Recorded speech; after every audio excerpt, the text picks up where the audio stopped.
Hello and welcome to the top of the slag pile. It's the antidote to good content. With me tonight I have a grumpy perfectionist from Lincolnshire and an undiagnosed dyslexic Geordie who we forced to read something every single episode without remorse. How are you, fellas? North Lincolnshire. I am definitely not dyslexic. I'm just an idiot. Undiagnosed. Well, this is the thing. I brought this up to my girlfriend the other week, and she said that you're definitely not dyslexic. You're just lazy. She sounds like a parent from the 80s. Exactly. You just can't be bothered to be good at spelling is your problem. That's exactly what she said. She was like, you're just lazy and you can't be bothered, because you'll look back at it if you're told to, and you'll go, yeah, I did definitely spell that wrong. And you're like, well, why did you spell it wrong? And you go, because I couldn't be bothered. Okay. But I don't think that explains my reading capabilities, if I'm perfectly honest. So, but then I have another friend that just says that I need glasses. So it could be a case of needing glasses and dyslexia. Have you been for an eye test? No. Maybe do and that. It's definitely at our age. I mean, have you ever been our for age. one? Have you ever been for one? No. I don't feel like there's a problem with my vision. By our age. I genuinely mean at our age. I can't see a problem with it. Nah. I mean, You can't see it because the room's gone dark, but I'm wiggling my eyebrows heavily at you, Will. Why has the room gone dark, Eric? Because that's how the Earth goes round the sun and rotates and all that. That's that, innit? What? Yeah, but you're in a room with artificial lighting. This ominous dark in Bingley. I could turn them I'd on. like to see more than just your teeth. So I turn the lights on. I mean, I'm not going to say no, but if you really can't be that arsed, then... I'm finding myself not looking at you because it's terrifying. I'm gonna have to proper stand up and everything. Oh god, the it's a whole thing required. To be honest. Can you not yell for the hosts? He's probably four floors away. Hosts. You've been in their house. 4 floors away. Oh, Will's not been in their house. Their house is ridiculous. It's 4 floors. You could only get around using ladders. Is it really thin though? Yeah. You can only get downstairs using. Is it actually really thin? It's really narrow and tall, and it's also not part of a terrace. So the ground floor has a building on the side of it, but beyond that, it's just sticking up like the Tower of Sauron. I was going to say, do they just live in a wizard's tower? They live in a wizard's tower. Pretty much. It's a wizard's tower with damp. A damp wizard's tower? A damp wizard's tower. Just like Saruman. My personal favourite wizard. That's a rogue wizard to have as your favourite. Oh, well, I think he's just misunderstood. Sorry, what's Will's favourite wizard? I missed that while I was turning the fucking lights on. Will's favourite is Saruman, famously a bad guy. Oh, but he's a good wizard. Fantastic wizard. Yeah. I know. You don't muck about. He made a whole race of people. You don't do out by halves. Exactly. No, that's probably the issue with him, really. If he was a bit lazier, if he was like Will reading, it'd be fine. A bit more like Will's a bit more like Gandalf. He's just a bit frivolous, bit flippant. Louche. He is that. Yes. I'm not appreciative of this callous insults. We're saying you like Gandalf. Gandalf's the best said one. I'm flippant and louche. I don't appreciate that, sir. It can be nice to be flippant and louche. I'm often described as flippant. I'm never louche. I'm not described as louche. I'm described as flippant. Aloof, I'm described as a lot of the time. Aloof and flippant. Yeah. Chaotic neutral. There you go. Absolutely. Yeah. Not me though.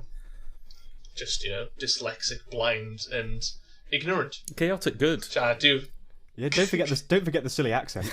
That's not. Oh, thank you. I'm glad. You know what? It actually came up in work today that none of us really have proper, pure Geordie accents, and that the impression that I give in those segments is really just a very minute insight into how deep the depths can go into that Geordie world. I mean, if it was proper Geordie, we shouldn't be able to understand it at all. Yeah. Exactly. There are people in Newcastle that it's so far gone, it's no longer English. There was a guy I overheard in a pub once, and he was just a very, very heavy Geordie accent, and it honestly did sound like vowels the entire time. I know a lot of people say this about just accents that they can't understand. You know, like my uncle Reg is from Devon, and you talk to him, you say hello, Reg, and he goes around, and you're like, that's fantastic, Reg. I don't understand what you're saying, and then you leave and you don't see him again for 3 years. I think he's still alive. But yeah, anyway, they often say that the Welsh is all consonants, and if the Geordies are all vowels, then collectively they've got a real language going. So yes, we should smash them together. Which I suppose you're pretty much on your way, aren't you? Yeah. But no, this guy in the bar, Geordie, he was talking to someone with a vaguely neutral accent, and then just out of nowhere, this man would explode with just ooh ah ooh ah ooh, yeah, ooh ah wah, and it just genuinely did sound like that. Sounds like my uncle. Anywho, how are you both? Fine, you know. I feel like you always ask us how we're doing, but we never ask you how you're doing, Finn. Oh, that's because I hate answering that question. Yeah, I'm always, you know, it's a difficult one, isn't it? Whenever you're asked how you're doing, and it's a kind of a meme at this point, especially with the British. But you say how you doing, and you say fine, because no one actually wants to know. Yeah. And you don't want to tell anyone. No. And it's only awkward. That's why I give an honest response every time. Well, that's what makes it difficult. Is if you're asked by someone where you're not sure actually, like if they're genuinely asking, because you're close enough to them that you think they might want to know, and then I don't know, fine. But I mean, what do you want more? I can elaborate if you want, but fine. Yeah. Who wants? Do you want to be sad today? Probably no. Not. Let's leave it. Let's not bring it. Let's keep it light, and just forget about how I am or how people are. Let's just keep it light and enjoy the day out. Can we just enjoy the day out for once? Don't even ask that question, because it's pretty much, for people our age, a loaded question. How are things? I'm having a terrible time. Yeah. I mean, any changes in my life now going forward are probably bad changes. Let's be honest. I don't want to think about that. I do when I'm alone, but I'm talking to you now, so let's not try and ignore that. Yeah, and just enjoy these drinks. I'm dealing poorly with my life choices, thank you. But if you really do care, I can elaborate more. Don't ask how I am.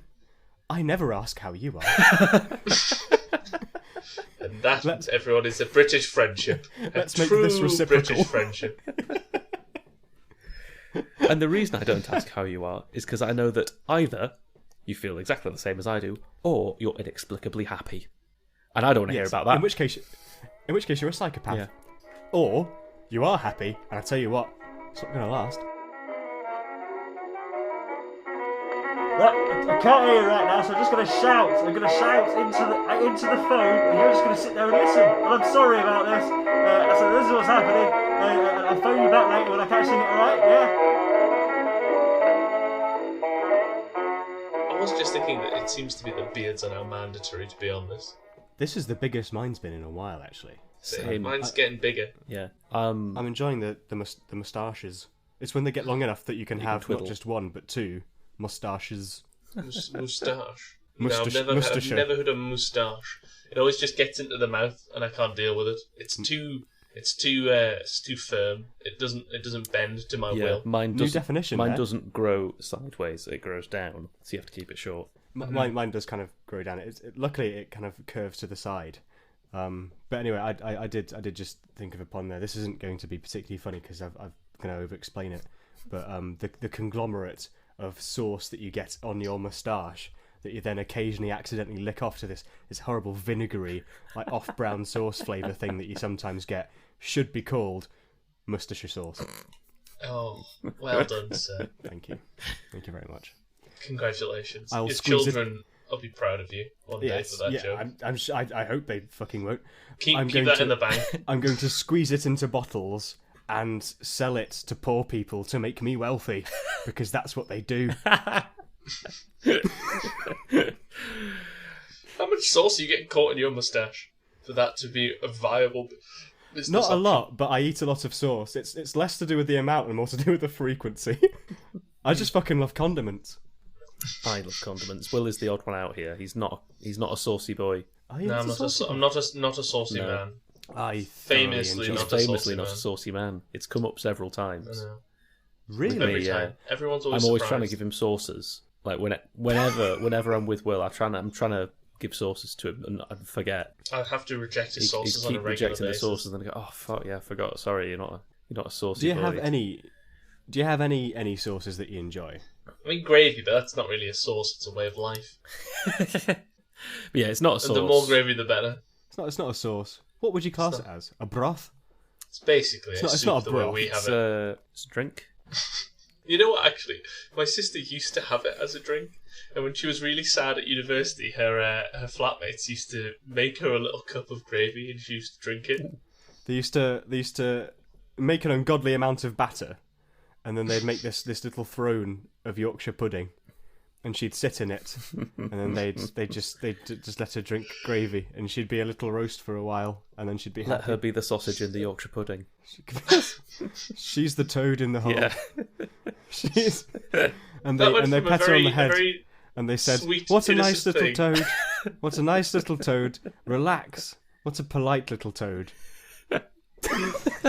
What has happened there? This went from a lovely little story about how my sister loved gravy to some sort of It's still a lovely little freak story. circus act where she's some sort of gravy guzzling toad in the hole. I'm just feeling so much better than I was last podcast. Same. So in celebration of that, I nectared Tinny, and now I'm feeling great.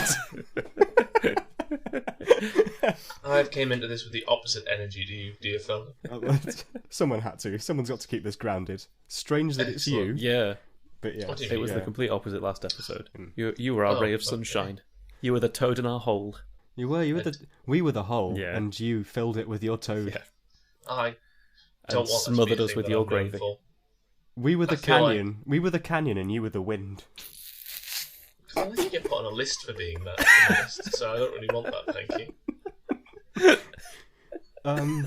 So okay. As far as sauces go, Eric, what is your favourite sauce right now, right this minute? Do you have one? Mustard. Whole grain, English mustard. the zingy type. The more radioactively yellow, the better. The stronger. Just strong, because if it's not strong enough, I'm just going to keep adding more. That's fair. I went through a mustard phase recently. It's fantastic, isn't it? It's fantastic. And it's... Once you get into it, you start doing it for the hit. Like, you get a rush. Yeah. You can actually... You get slotting it on more and more and more each bite. You get a bit more, and by the end of it, you're just weeping. And it's You fantastic. actually It really understand. clears you out. One of my old managers used to host like a curry night on a Friday, and he used to get his free curry, because we all got one, and then he'd go to the fridge and just take out this just diabolical, like, it was a Tabasco bottle, but what was in it was not Tabasco. It was this Scotch bonnet madness that, this like Trinidad Scorpion stuff, and it was like, yeah. And he'd just pour it on, and then by the time he'd finished, he'd be flushed red, he'd be sweating, crying. Yeah. I'm assuming he'd shat, and like he just said he loved it, like he absolutely loved it. Tried it once, couldn't get into it, but now, a few years hence, after fucking around with things like Cajun chili sauces and mustard, Yeah. I get it. Yeah, I totally get it. I don't like doing it in public. I don't do it in restaurants. I don't order the spicy thing because it's uncomfortable to be sweating that much in public. Unless you're on a Is it a train. very But- private thing, the spice? It's a private thing for me. If I'm doing mustard shots, it's a private thing. Or very close friends. Yeah. Yeah. You just need you like the pain just a little bit more. Oh, I It's like it a lot. The eating, it's not bad. It's just slathering it on your taint. That's you need to just Why? not in public. Not required. It was Actually, Adam that got me into it. Actually, Adam started me off slathering on the mustard on your shots. taint. Oh yeah, Right Oh, in- it's right in slathering the mustard on perineum. basically everything. I mean, to any listeners, if we ever have him as a guest, you'll understand why we assume it would be Adam. Slathering mustard on his taint. That is an He just unfortunate wants to portrayal. feel something. He wants to feel something angry and yellow like he is. I didn't know Adam got jaundice. It's those long nights on the farm, and he's just craving sensations. All right, Finn, mustard. Not mustard. Condiment then. What's your favourite condiment at the moment? If you've done your mustard phase. I've just leapt off my mustard phase, and I've gone head first into just like your true chili sauce phases. Like where Tabasco's your last choice, but for anything that's particularly hot, has a bit of, I don't know, some kind of smoky taste with like a paprika kind of thing, or perhaps like a chipotle sort of thing. Yeah, I do like a chipotle thing. That's the smoky sweetness. And then like particularly, and they're quite hard to come by, but hot sauces like that don't have much of a shelf life because they don't put any vinegar in it. They taste so much better because you don't have that weird sour hit that comes with everything. It doesn't last long at all, but oh my god, it tastes incredible. And you have to get through it then. And it doesn't last long. Yeah. You don't like the little sourness. I quite like a little bit of sourness. I don't mind it. I find it's the flavour triangle. You need that salt, that sweet, that spicy, that sour. That's 4 things on my triangle. It's a famous 4-sided triangle there. 4-sided triangle. It's the strongest shape. Scheme. It's the strongest shape. 3-dimensional pyramid scheme right there. You'd see it coming from a mile away. No, I don't mind the vinegar hit, but I think just trying something different. And whilst I'm getting into spice, why not go the whole hog and try something a bit different that's hard to get hold of? And luckily, living in this the third circle of hell, some of the good things about it are that the food is genuinely pretty good around here. So yeah. Where is the third circle of hell? At Manchester. Ah, very good. It is. I went recently, and I thought he was being over the top with it before with his misery, but no, it's a shithole. He thought I was being dramatic, and I'm actually not that dramatic. Yeah, I thought. I did think you were being a bit dramatic about it. And as we got closer and closer, like so we drove from mine to Manchester, and when we got about an hour away, then visibly started to get angry about getting to Manchester. Just anything and everything. Yeah, and we were just driving towards it, and he was just pointing out how the buildings have lights on top so that planes don't crash into them, and that shouldn't have to be something you think about. They shouldn't be that big. If you need to put lights on them, stop planes crashing into them, then they're too big, aren't they? Yeah. They're too fucking big. That's the point of where planes are too big. Planes are too big. Buildings are too big. Buildings are too big. If you have to put lights on them to stop aircraft getting involved. I think there was one point where perhaps you had gone through a red last minute or something like that, or you were trying to get past a particularly difficult junction. And I said it doesn't really matter. No one's actually concentrating on the road because they're looking at that big fucking circular building because it's fucking stupid. It's a circle. I wasn't trying to be funny. I was just angry. Pure road rage. You just hate Manchester. Why do you live there? Why do you live there if you hate it so much? I don't know. Go live with Eric. I'm not going to go. I mean, I'd love to live with Eric. I think B would have something to say if I just lived with Eric all the time. I mean, I think you should tolerate it for a good while. She shouldn't have to tolerate something. That's not how that should work. How's your relationship going? I mean, Eric's fantastic. I tolerate Finn. You could sleep in the booth, and then we've got some sound protection from you. That's true. You know, from your raves. You know, your nocturnal raves. You sleep raves. I'm a ravey boy. Yeah. I'm a ravey boy. Yeah. Yes, I am. Yes. You get up in the middle of the night, eyes wide open, but there's nothing behind. There's lights are on, but no one's home, and you'll just start raving. Yes, yeah. It's mad. And it's fine for a weekend visit, but yeah. And then you get people knocking on your door and say, "What's happening?" And then all they can see is me.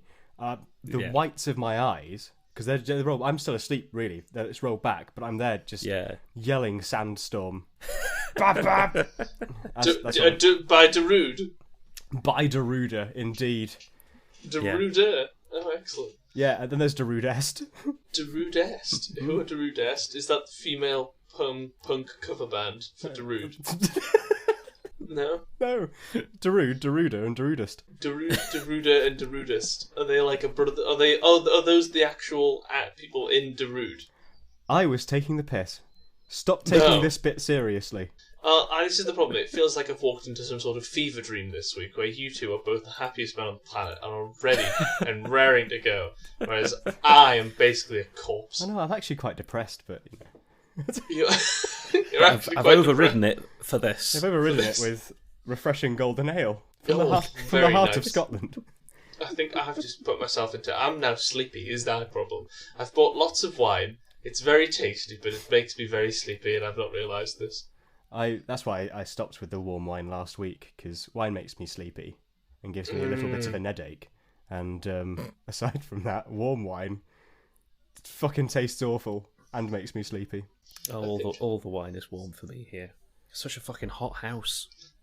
You live in Edinburgh, Which is... and you're now in like... Oh no, Edinburgh's lovely and cold. Exactly. Here in Bingley. It's a fucking hot house. It's too warm in the south for you. It's The too middle warm. of England. It's fucking humid. We're not in the middle of England anymore. We're West Yorkshire. Yeah, West Yorkshire. It's not even that south. It's like vaguely south. it is. But it's fucking humid. It's fucking hot. You sir need to live in like Sweden. I do. If it wasn't so expensive and Swedish, I would. Well, if true, it yeah. wasn't so Swedish. Worst thing about France, the French. Probably, yeah, you go Worst there. thing about Sweden, the Swedish. You go there. The Swedish are lovely, but I can't speak to them. Well, actually, they speak like Swinglish, as far as I'm aware. What you can do, you can meet them halfway. Meet them halfway. And I already don't know what I'm saying. Meet them halfway, and every time you meet one, just bring out a tray, like a breakfast tray, some sort of serviette tray, and spell out what you want to say to them in Braille with meatballs, and they'll completely understand what you're saying if they're blind. What happened If they're to blind. you? And also, I'd have to learn Braille. That's true. And at that point, I may as well just learn Swedish. You'd have to learn Swedish Braille as well. Is Swedish Braille different to English Braille? I'd Is Braille assume so. the same everywhere? Or is Braille based on... I think It feels different. Is Braille basically converting the alphabet, and then you just... like that. Yeah. It was. I'm assuming Braille is. Why on earth would you come up with a way to read for blind people and then change it for every country you're in? Well, it might just be there's a Braille equivalent of each letter, and then you can just write. I'm fairly confident. Possible. Yeah. I'm fairly confident there's a Braille equivalent for each letter, but I don't know. I'm assuming Braille. Whereas sign language, it's the same everywhere, isn't it? Depending on which version of it, because there No, is sign language is where different. you have letters, and there's also is it Makaton, which is Oh, because you can spell stuff out in sign language. and then you've got as well. words I mean, with sign I think language like sugar. I think the majority of it is that there are signs for words, but if it's like someone's name or something where there isn't a sign, you can spell it out. But obviously, then that would be different in different languages. I think there is multiple sign languages. I think there's like American Sign Language and there's like British Sign Language, and I think there's different sign languages in different places. Why did the Americans have to do a different one? They've always got to be different, haven't they? It is American. Oh, They do we're like going to be speak different. English, but we're going to pick random words from French and Italian and just mix them in. Yeah. We're going to drop the. I mean, we're going to drop the we U's. we do that. We do that. No, but they did it more. They did it on top of our existing language. And that's not our fault anyway. We've been invaded by people that speak different languages, and then we've got this amalgamation. Yeah, and then Americans- we got them back and invaded literally everyone else. It's The only Americans fair, right? we're all speaking English, and then just out of nowhere, apparently, just decided, I'm not sure about the word courgette. Shall we use the Italian version? Chairman Mao. Chairman Meow. I love the Daily Mail and everything it stands for.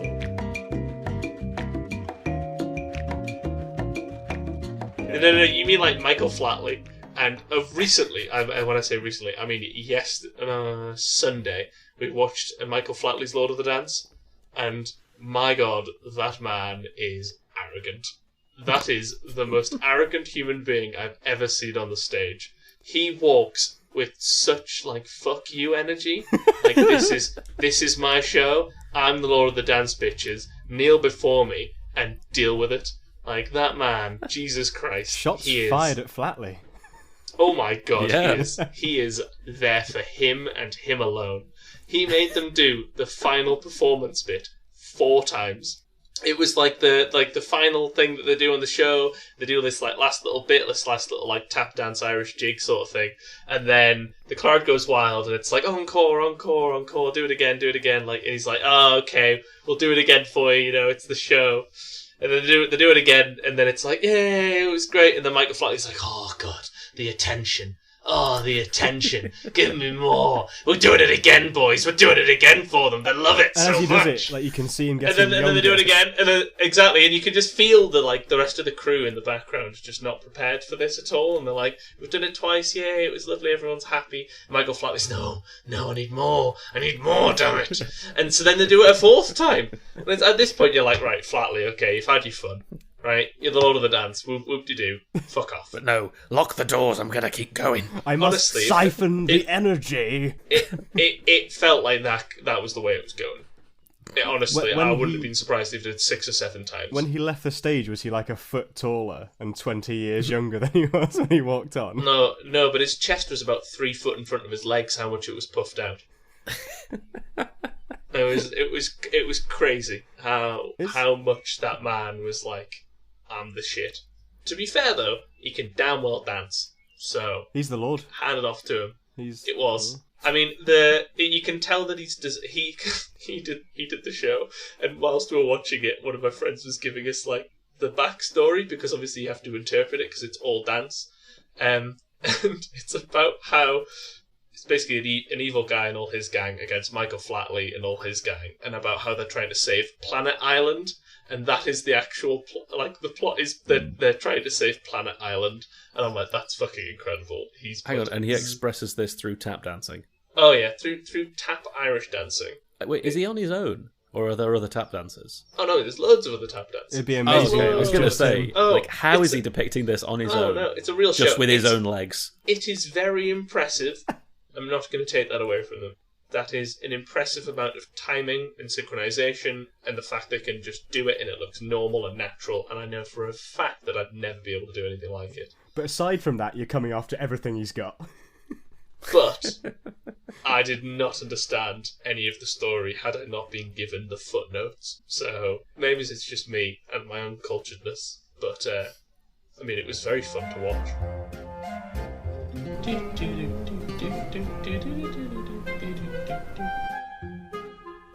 But we got some transition clips, so that's good. Smoky sweetness.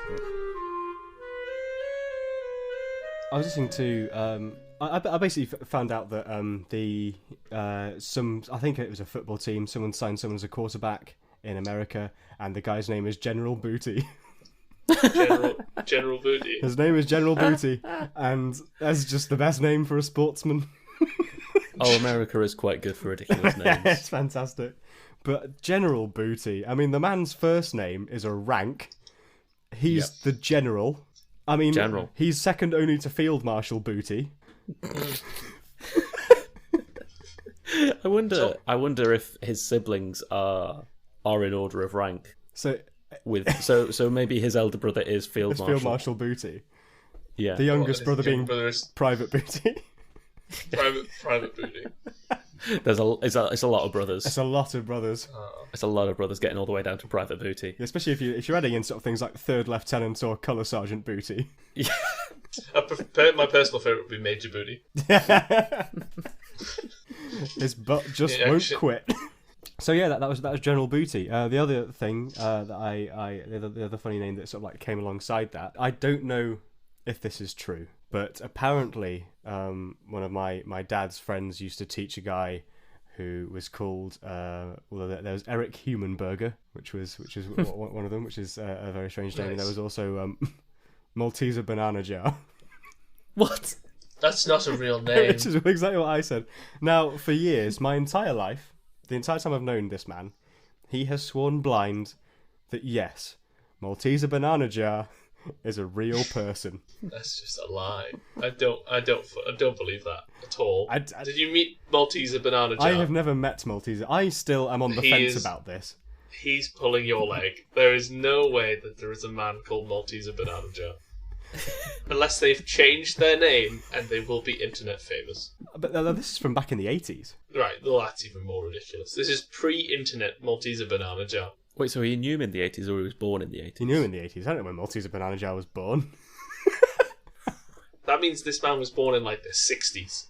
Where was he from? Malteser Banana Jar. I don't know. All I know about him is he was called Malteser Banana Jar. I might be being racist. Maybe. This feels like a nickname, and a rough nickname at that. Have you ever had a nickname, Will? I'd occasionally go by Billy Banjo Brown. I think I've heard that before. A bit of the Billy Banjo.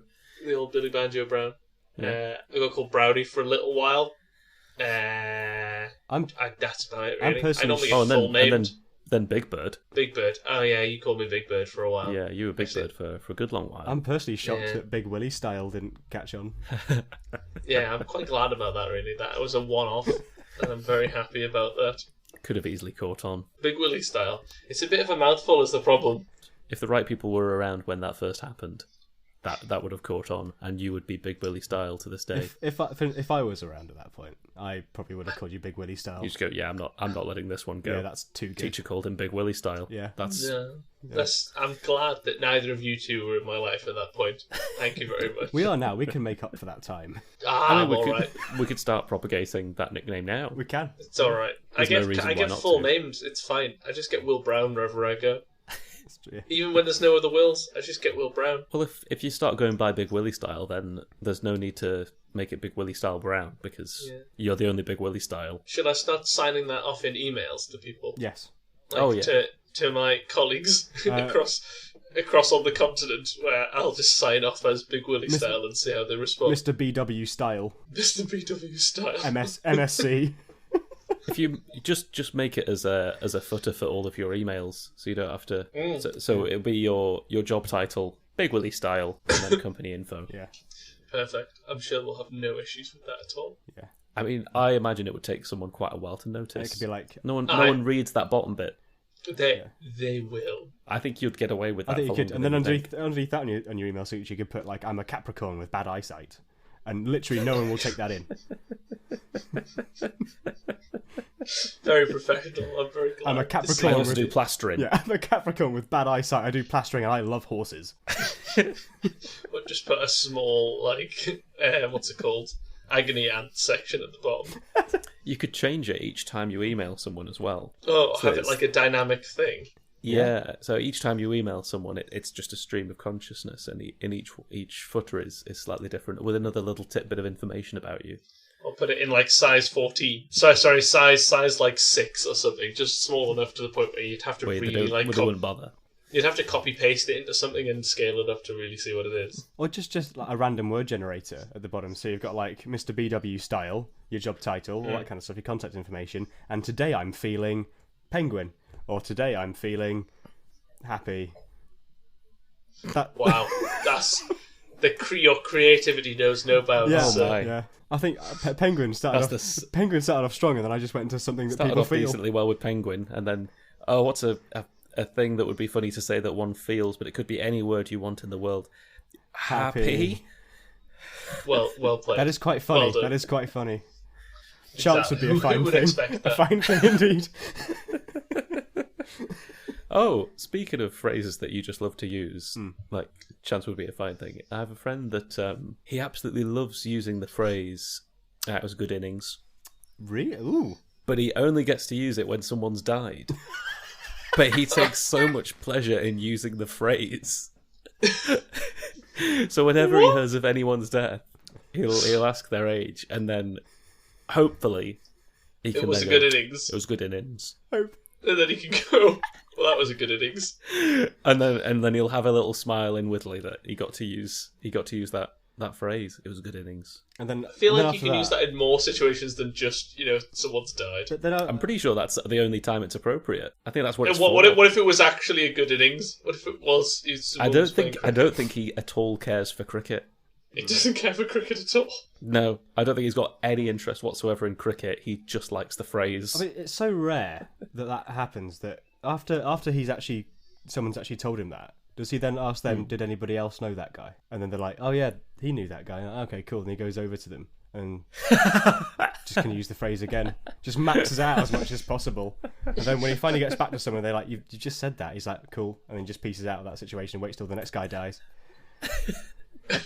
He just hangs around funeral homes. He just hangs out. Do you hear about Keith? It's just Nah. resting on the Good door. innings. Really? Yeah. All I'm hearing is that man should be a funeral director. That would just make All he his says- life a little bit better. All he says during the entire procession is, "It's good innings," and that's it. Good innings. Yeah. So he just says he goes to collect the body, in his van, and then he just is like talks to the family and gets to use his phrase, and then wanders on. Yeah. That is That is good pure innings. job satisfaction for this guy. There you go. There's a He gets to use recommendation his for your favourite friend. phrase. Perfect. Maybe we should do our own agony aunt section. I think that'd be fantastic if we did an agony aunt section. We just, I mean, we'd need to have listeners to have an agony aunt section. well, not really. You can just take questions from the internet Oh, okay. Or we could actually find an existing agony aunt section and come up with our own answers. and just steal That it. might be an idea for a segment. if we were to cut this down and make it look like we actually came up with one, Yeah. we could possibly do an agony aunt section. Or we could just like yell at passers-by. Yesterday, walking by my window, all right, the window was wide open because it's fucking hot in the third circle of hell. Yeah. And a man. You're not on the second floor. I'm on the third floor. So someone just walked past the third floor window. So I walked past the third floor window and I said, "Get down." Someone's walking past on the street outside. If we're going to be a dick about it.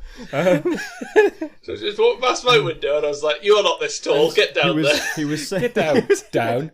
down. And Lower. Oh, that's good. he was singing. He was. Oh no, I've clipped so much. Stop looking at it. It'll make it worse. Don't look at it. Minimise it and leave it alone. Stop it. He was singing to himself and then coughing and then hiccuping, so he was clearly quite drunk. And he stopped for a while, and I thought he'd left. And then out of nowhere, I hear this guy yelling, "Sports!" And that was it. And I hope Sportsman. I wish Sportsman well. I wish him the best. I feel like he could have done with an agony aunt at the time. I could have gone to the window, thrown some of the plates that we don't really use here at him, and gone, "What's wrong?" And then we could have given him some information from what he said. There you go. Well, if anything, I'm disappointed now that you weren't throwing plates at this man like it was some sort of Greek summer wedding. Well, I'm gonna take that on board, and I'm just gonna obviously start throwing plates at strangers from the third floor. Yeah, just have them ready by the window. Yeah. Just don't do it in your own kitchen, because I had a flatmate that did that and it was not good. Do Yeah. Wait. Sorry, I forgot about. I might have told you about him. No, you've never told us about the guy that threw plates out of your kitchen window at someone. Oh no! Well, no, he threw more things out the kitchen window. He threw a bottle of Disaronno out the kitchen window, actually. A full one? And no, like an empty bottle of Disaronno. But Still those pretty Disaronno bottles are thick, Yeah. and it landed roughly a metre from one of our flatmates who was down there having a smoke. He just nearly killed a man. Just Hang on, flat was he out. throwing these at people or just? No, just out the window. He decided that it was amusing to start throwing things out the window, and decided that was just the place that things went.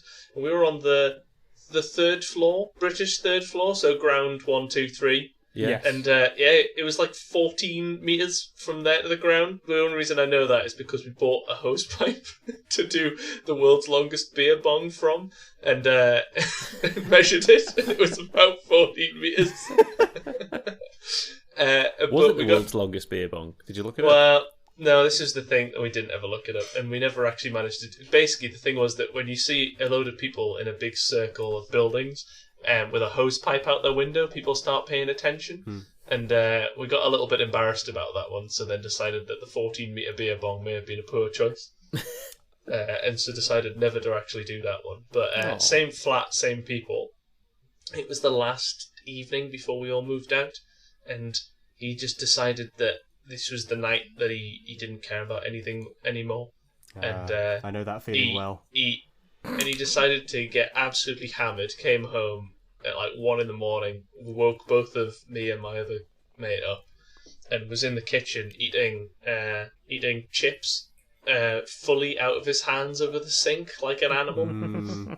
Just instead of using a box, he'd just taken them fully out the box, covered in mayonnaise and ketchup, and was just eating them by pulling the chips towards his face. It's like he cupped them. It was a thing. It was horrible to look at. It was terrifying. And then he decided that he was done with all his plates and didn't want them anymore, and so thought it was really fun to smash them directly off the floor. And when he ran out of his plates, he started picking up my plates, which I had to stop. And then, because I stopped him throwing my plates, he decided to start throwing glass bottles off the walls. And he actually dented one of the walls at the bottom of the glass bottle, because it turned out it was quite strong in that direction.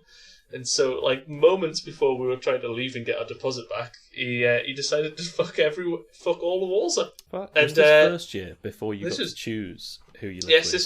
this was first year before we got to choose. I was going to say, like, this a friend of yours, Will. Yeah, I know, what the hell? No, there was him, there was Amir, who smokes a lot of weed, and there was the, like, son of the Russian KGB guy that had an anime body pillow and kept a Bowie knife under his bed and played WoW until 3 a.m. screaming Russian. What a guy. Yeah, it was fun. He got up at like 10 p.m.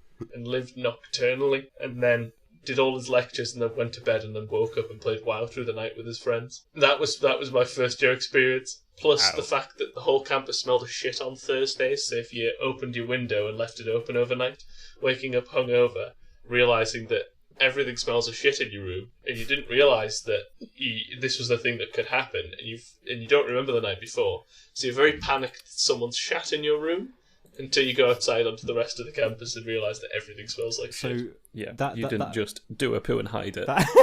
Pretty much. That university being near a farming community, obviously, it's smelling like shit every Thursday, and you're quite right, because I'm sure we all remember that. In first year, it was quite a funny time when my flatmate, who I mentioned before, actually, I mentioned this guy. He was the cod liver oil man, the one who I shoved cod liver oil into his lock. So he'd been sort of seeing this girl on and off. Wasn't entirely sure if she was interested or just sort of like seeing him as a friend, testing the water, that sort of thing. And he'd invited her round to his flat. Now before that, it was just a Saturday and we had nothing to do, so I was just hanging out in his room. Unfortunately, the night before had been a fairly heavy one, so we were in his room just basically competitively farting. But it slipped his mind that this girl was her arrival was imminent. And we've just been competitive. Oh, no. And she messaged him saying, "Here." And this guy looks up at me with just the purest concern in his eyes, and he says, "Do you know what we've just done?" And I said, "I do not." And he said, "I forgot she was coming over. All we've done is fart. What do we do? Because she can't come in here, can she?" So we open the window. We just pretend that it's the farming community. We blame it on the great outdoors. We blame it on the great outdoors. The muck spreading is rife. It's egregious. Yeah. It's egregious muck spreading. She can't say any different, apart from the fact she just walked here. I was going to say, the fact that she walked through this and not smelled it, and then got into this man's room and then gone, clearly it's just the farming community. In the last 30 seconds, it's really spread. Looking back on it, maybe that's why she reacted like she did. She's very polite there. So she comes in, and I'm walking behind the two of them because I can't but wait to see. Yeah, you can't not know what's going to happen. It may have seemed weird to her that this friend was just following them back. But I was just trying to have a conversation whilst trying not to piss myself laughing. Open the door. Excellent. The first thing she said is, "Oh, it's a bit ripe in here, isn't it?" So I can barely talk. That went fairly well, all things considered. Yeah. And this guy, he looks so pissed off, and he's like, "Yeah, well, it's just because we left the window open, and they're spreading the muck. Spreading the muck. That's what it is. That's what it is." And you can just watch this guy's soul just leave his body as he tries to explain with this girl who's just not buying it. And I just kind of basically a better explanation would have been, "We had a farting competition in here 5 minutes prior. I'm very sorry." That's not how you think when you're 18. No. Just hang out in the kitchen for a bit. Let it dissipate. When I went back into my room, because I basically just said, "Carlo," and he looked at me with all the shame of a man who's just let a girl he likes into his room after an hour's solid fart. And I just said, "Thank you for this." And then I left. And then when I got back to my room, I just thought of every other thing we could possibly have done to make that situation fine. Just better in any way. Or something like, "Let's go for a walk." Or let's hang out in the kitchen for a bit. You got your shoes on. Let's go for a walk. I heard this place is nice. I've heard that sort of thing. Yeah. Let's not stay in this stank room. Yeah, that's not and just But yeah, no, that's well done. That was one that I'd forgotten. Thank you very much. Did she come back again? Well, I didn't see her again. There you go. That's a no. Yeah. Turns out the hour-long farting competition does repel most women. May have sealed that particular relationship's fate. That one. Oh well. She wasn't right for him. She wasn't right. She wasn't right. This is the kind of man that cultivates his farts. She had a working sense of smell. Therefore, she was not right.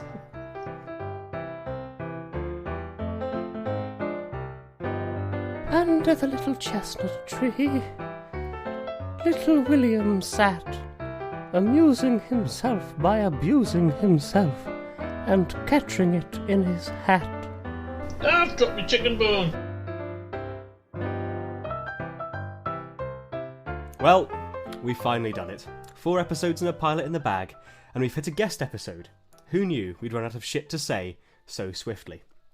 Anyway, I'd like to, like's a bit of a strong word. I feel nothing about introducing you to a man who claims that drinking milk with alcohol makes him grumpy. A reasonable claim, you might say. Well, I'd say to you, shut up, I haven't finished, because apparently it's anything purporting to be milk. No dairy has to be involved. It could be almond milk. It could be soya jizz. This isn't medical. It's ridiculous. Anyway, without further ado, please welcome a man who wishes to remain anonymous, Hugo von Milkbowl. Say your piece, Hugo. Well, thank you for that wonderful introduction, Finn. I'm Hugo, apparently, today. And yes, I'm lactose and soya and almond intolerant, apparently, today as well. That was not the introduction I was expecting, but it's the one we're going to go with. Well, welcome to the top of the slag pile, Alex.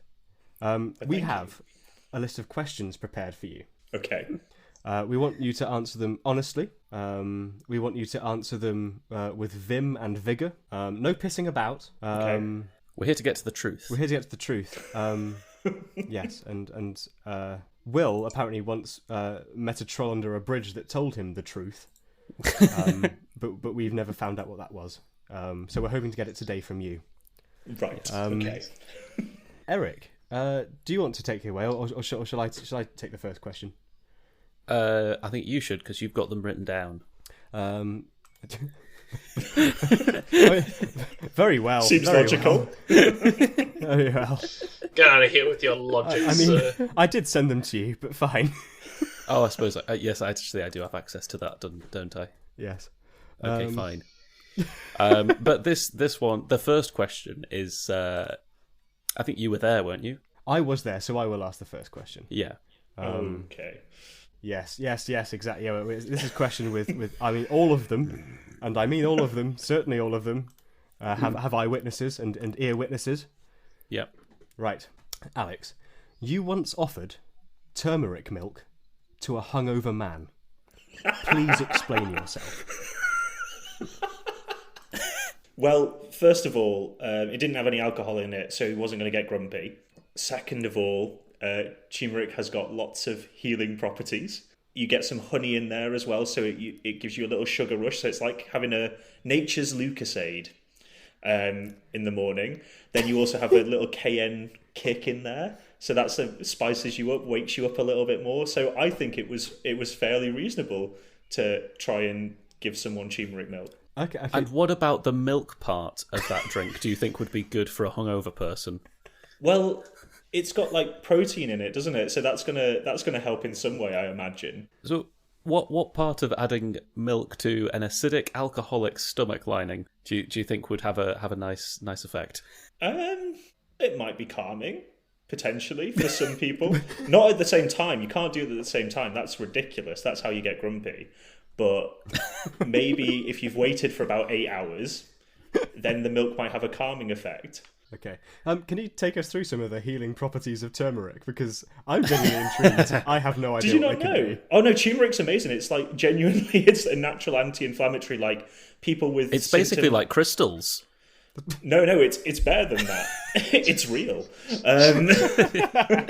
No, it's like no. So if you can turn turmeric into a paste with water, and then if you apply it to like bee stings and stuff, it like makes it go down. It's anti-inflammatory for your outsides, but also if you drink it, it's anti-inflammatory for your insides. Like they actually prescribe like turmeric pills to people with like MS and stuff as anti-inflammatory pills. And like it does have loads of medical studies that turmeric, I'm not saying it's like a wonder drug, but as far as a little spice goes that lives in your cupboard and stains everything yellow, it's pretty powerful. Okay, before we get too educational, naked cartwheels, why me? Because I thought I could trust you till you brought me on this podcast.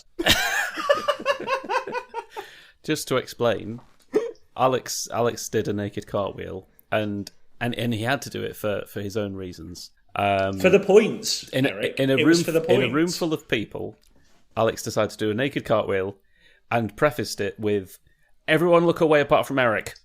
No, right. He is a false storyteller right here. I seem to remember... Wasn't it just... It was Eric and a young Asian boy. Yes, actually, there was a young Asian boy who didn't understand the preface and looked. Adrian wasn't supposed to look, and he was over 18. He wasn't that young. He's scarred and minor, as far as I was concerned. Okay, no, let's get to the bottom of this. So, yes, I did do a naked cartwheel, and yes, Eric did look, and I asked him to look because we had to have someone to validate that you'd done it. On this same trip where we were all accruing points, I seem to also remember both Eric and Will, and I can actually pull up a photo right now of it from their Facebook, of both of them naked, well, apart from the pants, in a fountain in the middle of Madrid for the points. And they did that every single day. So I think my naked cartwheel on one evening... I don't remember this. Do you want me to... How do I send a picture on Discord? I will show you right this second. I did that for the thrill of paddling. And I'm pretty sure Will was with me in that. I was there for the cooling effect. You were there for the points. You were there. It was a hot day. It was a hot day, and we saw ourselves an opportunity for a cooling fountain dip. Thank you. Well, Thank you, on the same premise, then it was a reason for that. On the same premise, it was a hot day, and I decided to help you all by creating a windmill effect with my body. Like it was a windmill, a big one, and then a smaller with one. a little windmill in the middle. Exactly. I mean, to be honest, that solves that one for me. I think that's a reasonable answer. The next one, who, Alex? Who is Joseph Goebbels? So I have found out fairly recently that Joseph Goebbels was involved in the Nazi movement and was quite high up in said movement. But I did find out who he was the day after a drunk night where you berated me for several hours for being Joseph Goebbels, apparently. And I couldn't quite understand why, because I didn't know the person. Yes. Okay, first of all, I would like to make something very clear. I don't think I ever told you that you were Goebbels. That might be the worst thing I've ever said to anyone, and I'm pretty sure I'd never said it. You always do it when you get pissed up. You just start accusing people of being Goebbels. You know what? You're just like Joseph Goebbels. You're just like him. You're worse than him, actually. You're worse than Goebbels. Classic Goebbels behaviour, this is. But from what I remember, we found out, maybe we were a bit leery. We found out that you didn't know who he was. So we kept on bringing him up because it was funny. At no point, and I'd like to stand by myself and the other person who was there at the time, did we accuse you, my good friend, of being the Nazi Party's propaganda machine. That is harsh even for me. Well, it felt like you were accusing that evening. That being said, not that the slag pile wants to diminish Goebbels' achievements. I didn't realise it was one of those podcasts. Should I leave? I want to keep it even-sided here. Don't want to pick sides. This is a firmly middle of the fence podcast. It's so very middle of the fence. Yeah. We're sat right on the tip. We're not offending anyone with that. It's so on the fence, it's uncomfortable. That's what we set up. That's what we strive for here at the Slag Pile. Uncomfortably on the fence. Eric, next question. An anonymous source has mentioned that you might not be good at washing the dishes. What say you, dirty boy? Who is this anonymous source? I've got a propaganda machine and I'll sort them right out. They're anonymous. It's an anonymous source. It's an anonymous source. We can't. If it wasn't an anonymous source, I'd have introduced them differently. Interesting. Well, I would say I try my best. Yeah, I often end up preparing lots of food for lots of people. And if the washing up is martyr detriment yourself. to that... You started off strong. And then suddenly, woe is you. Let's dial that one back. I was respecting that. That's what he wants. That's just what Goebbels would do. That's just classic Nazi propaganda. And so the propaganda machine continues. I don't think I'm particularly bad at washing dishes. I might not be the best person in the world, but I'm amazed that it has circulated in such a way, and it's a point of interest about my character. The anonymous source was me or Eric, depending on who you ask. It was an unbased claim. I mean, Eric was literally... To be fair, Eric was literally washing up in my kitchen earlier, so I did have a feeling it might have been someone him. had to do it. This feels like a smear campaign, if I'm honest. Maybe you're the true Goebbels here. Oh, how the turntables! I think it's you, Will. I think it's you. That sounds like something Goebbels would say. Yeah, trying to turn tables on me. Yeah. I'm barely a side character at this point in this interrogation of this man's Goebbels was, character. if anything, a side character. I'll not take this anymore. Okay, sir. Alex. I don't come to here on a I weekly see you basis there to hear this lurking sort in of the slander. dark like Goebbels. Alex, you'll be glad to know we're at the penultimate question. Right, great.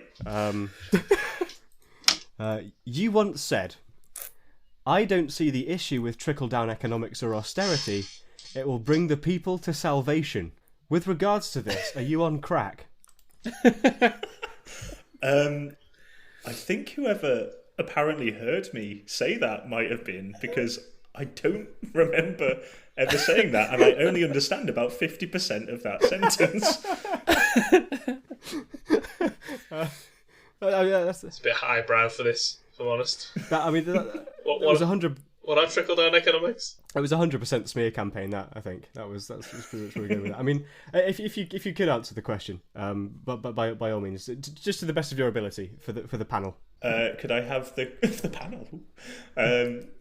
Could I have the question again, please? Can I also phone a friend? Absolutely, you can phone a friend. You once said, "I don't see the issue with trickle-down economics or austerity. It will bring the people to salvation." With regards to this, are you on crack? And would you like to call Himmler as a friend?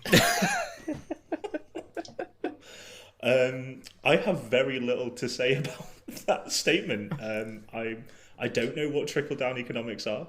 I know what salvation is supposedly, according to various religious traditions, but I don't think that's what the question's really asking. It's not. I mean, the question really was asking you on crack, and you're not. You're on turmeric milk, clearly. Also, let's delve into the educational side for just a hot second. What is salvation, Alex? Well, salvation can be interpreted in many different ways. Give me three.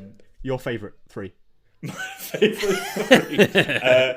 Okay. Which one do you hope is true? Okay, three different understandings of salvation. Escaping this mortal strife. Oh. That's salvation. Wow. It's also a key idea within many religious traditions, particularly Christianity. And then finally, salvation will be getting out of this interrogation. The old bait and switch. I respect that. Very good. Okay, then moving on to the final question. Okay. Am I doing that? Absolutely. I feel like if anyone should, it's you.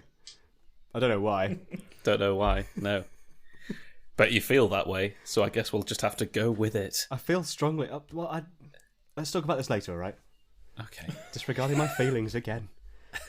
When you say you love the Daily Mail and you wish that you could forget about it after reading it every day so that you can enjoy it again, do you feel any shame? Oh yeah, massively. No, I don't at all. I love the Daily Mail and everything it stands for. Yeah, you really flip reverse that one on us, man. Yeah. Yeah. You'll do no reverse card. I feel about as much Wasn't shame for that as you do for eating chips for breakfast. It was a treat. And it had bacon on it, so it's technically breakfast. We've all been there. Well, Eric was I have also now. there with me. We've all been at Goebbels some mornings. That's the end of the interrogation, Alex. Yeah. Right. You have reached salvation. You've reached salvation. Thank you. if you so wish.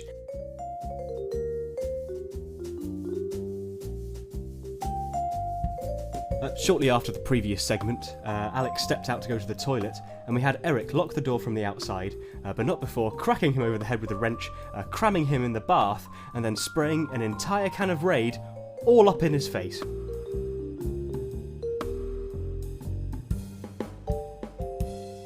Big Willie style. Big Willie style. We kind of... You really made a meal of that. You enjoyed it. It came out of your mouth. I did. It slithered out of your mouth like a gracious eel. Anyway, Like a Big Willie in style. like a Big Willie in style. Now, I'm less okay with being part of this as the minutes go by. We're going to enjoy saying it more every single time. yeah. Right, Eric. Nicknames. Have you ever had anything interesting come your way? Are you a man that attracts nicknames? I'm not a man that attracts nicknames. I think the one nickname I have had, which was from my dad, when I was young, he would call me Ferret. He would call me Ferret.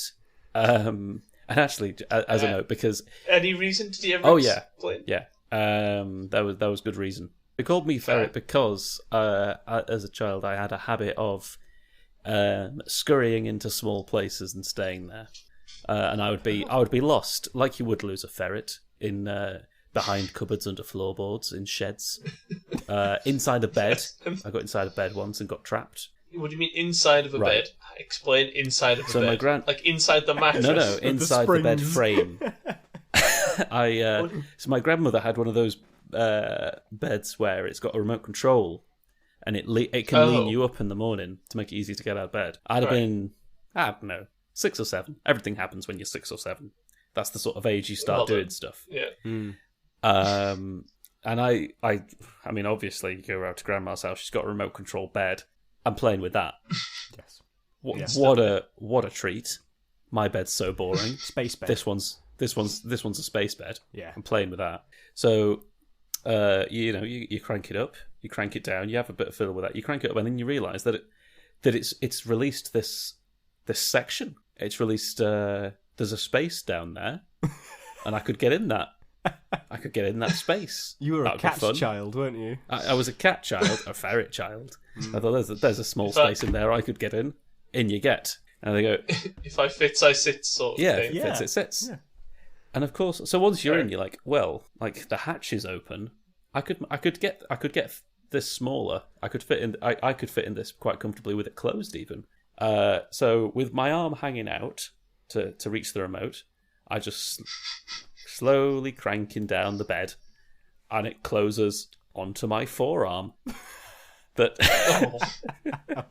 Which, as it squeezes my forearm, I involuntarily just release the remote,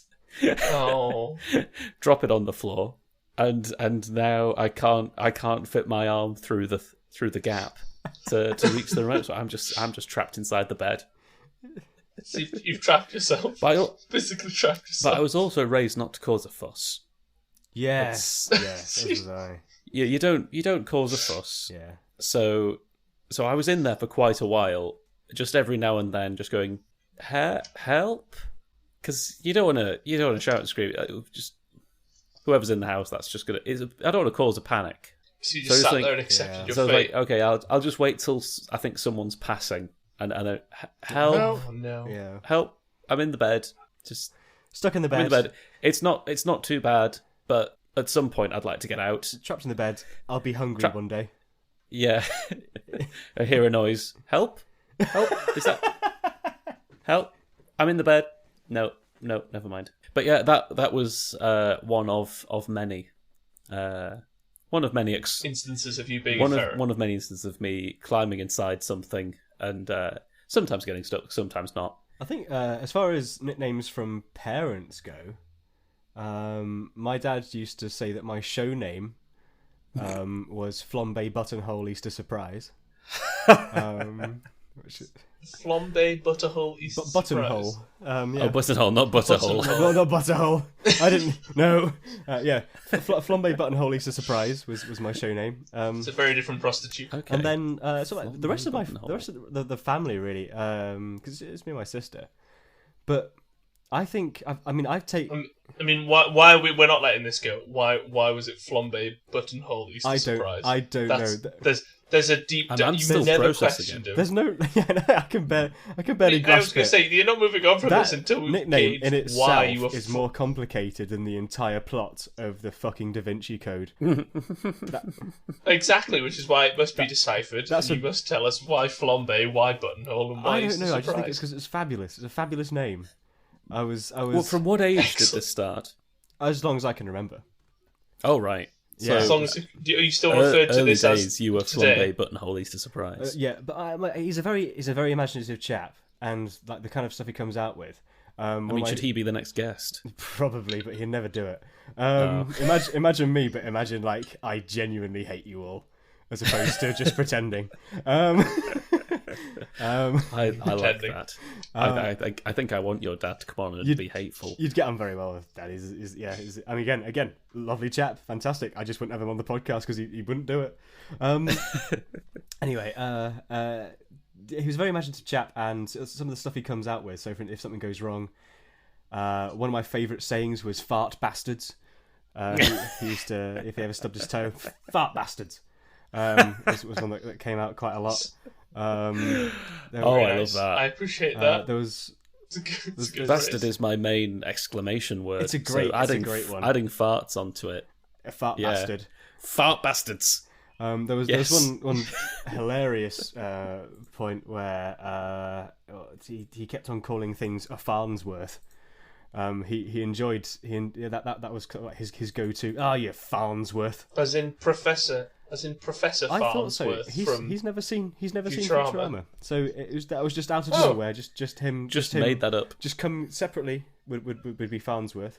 But there's also like a long-running thing of just us saying names in the family that are just stupid. So, for instance, our dog is called Bruno. Oh, my sister's dog is called Bruno. I started calling him Bongo after a while, and then decided that wasn't stupid enough, so now I call him Bogno.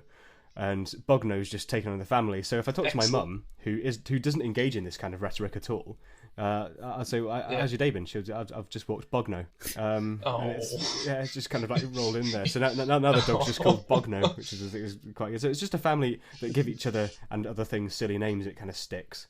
There's a lot. Oh, that's unfortunate. For the dog. It doesn't understand a thing. He's an idiot. To be fair, stuff like that does stick, where if you mispronounce something at a very young age, it can really get with you all the way to the very end.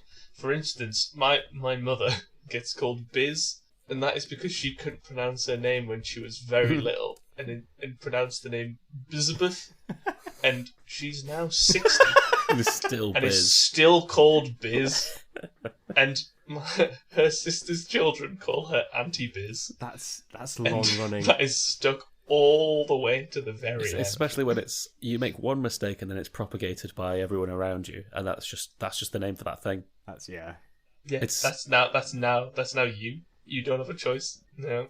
A personal unfortunate one was just general things that get propagated through the family. It was that my dad used to call mayonnaise smeg, and that wasn't a one that I was aware of until I was 18. I didn't realise that wasn't but just your family that calls it smeg. Oh, well, it was more of a, that's not what smeg No. is, really. And the fact that when you learn what smeg is, and then you learn that that's what your dad calls mayonnaise, and then when you tell your dad that that's what Wait, did he not know what is, smeg and was? Well, no, and then he just didn't care and on. maintained his stance on calling it That's smeg. the most respectful position. It's not that he knew. Never mind that. It's not that he didn't know and changed his mind. It's that he may not have known, but he didn't give a fuck. It's Yeah, a no, lot he of didn't respect for that. care at all. As if his meaning came first. Yeah. Yeah, so As far as he's concerned, this is new. This is a new thing. No, well, it was I'll just stick- a general I'm stance for sticking anything with of that. that sort of consistency, Yeah. really. So, like, if you dropped a bit of gravy on something, it would be like, "Oh, you've smegged on yourself there," and it was just used as that sort of a word, It's like which was particularly unfortunate when your sister drops a bit of gravy on herself, and your brother goes, "Oh, you've got smeg on your boobie," and you go, "That's not really appropriate anymore." Not that I think how old about were it. you when you were referring to your sister's boobie? Well, that wasn't me. That was my brother. And I think I was about 12, which would have made them about 16 and 15. Okay, yeah, there's that's weird. a long running joke in my family Yeah. where if you're just eating some garden peas and you drop them on the table, you say you peed on the table, but you took that a lot further by Yeah, you got Smeg you got- on the You got boobie. smeg on your boobie. I I had a waitress in Lancaster do that to me whilst I was just smeg on your eating dinner boobie? with my mother. And we Excuse went me, there sir, you enough got to the smeg point on where your tits. they like would talk to me, and they'd just like I spilt the peas on the floor. She was like, "Oh, come in here, peeing all over my floor." And I was like, "This is not appropriate right now, and I don't appreciate this joke at my expense." I'd appreciate that. Yeah, I like that one. And then my mother going, "Oh, she's flirting." I wouldn't with you, appreciate she's flirting smeg on a with you." boobie, but yeah, I'd appreciate peeing on the floor. If someone had said Well, that none of to us me, knew it at that I would have stage. instantly have been attracted to that woman. Well, yeah, no, we didn't know that. You've been smeg single was a for a thing while. At that stage in our lives. I hadn't been. I was dating Emily. No, I was at the talking time. I think he's talking to me, and he's Yeah. not. He's not wrong. So if there are any waitresses out there that have used that line when someone's dropped peas on the floor, Yeah, I'm more Is- attractive is than I your man. sound. So yeah. Anyway, speaking of being more attractive than he sounds, shall we move on to a Geordie No. Reads? The fallen leaves tell a story. The great Elden Ring was shattered. In our home, across the fog, the lands between. Now, Queen Marika the Eternal is nowhere to be found. And in the night of the Black Knives, Godwyn the Golden was first to perish.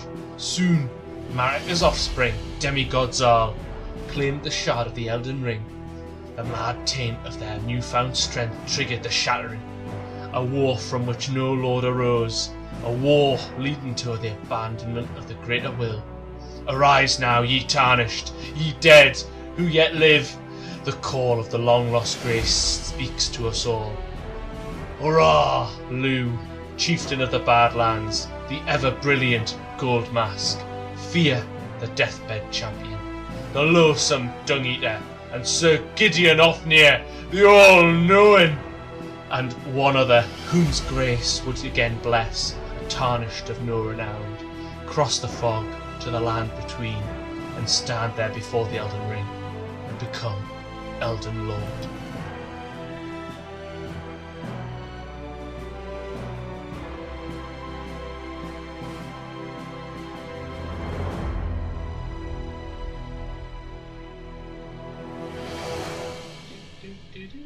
Gautama Buddha once said, "In the end, only three things matter. How much you loved, how gently you lived, and how gracefully you let go of things not meant for you." I stole a Kit Kat once, and I know for a fact that Eric dropkicked a sloth at Longleat. See you next time. You're worse than him, actually. You're worse than Goebbels.